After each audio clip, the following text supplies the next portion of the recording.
ওস্তাদজি, একটা প্রশ্ন করব। হ্যাঁ বেটা বল। কোরবানির ঈদ আসছে, সবাই তো গরু ছাগল কিনছে, কিন্তু আল্লাহ কেন আমাদের পশু কোরবানি দিতে বলেন? উনি তো আমাদের মাংস বা রক্ত চান না।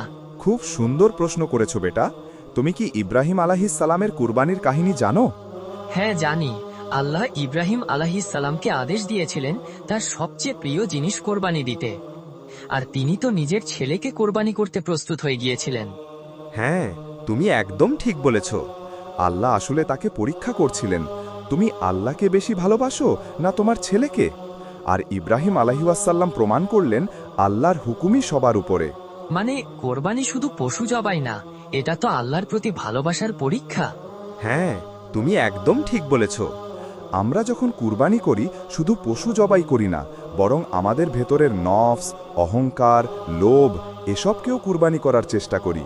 তাহলে এই কোরবানির আসল শিক্ষা হলো আত্মত্যাগ, আল্লাহর প্রতি ভালোবাসা আর সম্পূর্ণ আনুগত্য।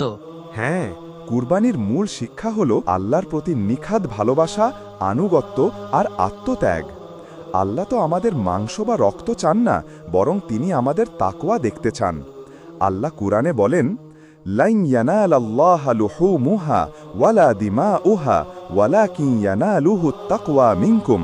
আল্লাহর কাছে পৌঁছে না পশুর মাংস বা রক্ত, পৌঁছে কেবল তোমাদের তাকওয়া। সূরা হজ 22:37। ওস্তাদজি, এবার আমি আমার সবচেয়ে প্রিয় জিনিস আল্লাহর রাস্তায় দিতে চেষ্টা করব। আল্লাহ যেন আমাদের সকলের কুরবানি কবুল করে নেন আর আমাদের অন্তরের তাকওয়া বৃদ্ধি করেন। আমিন।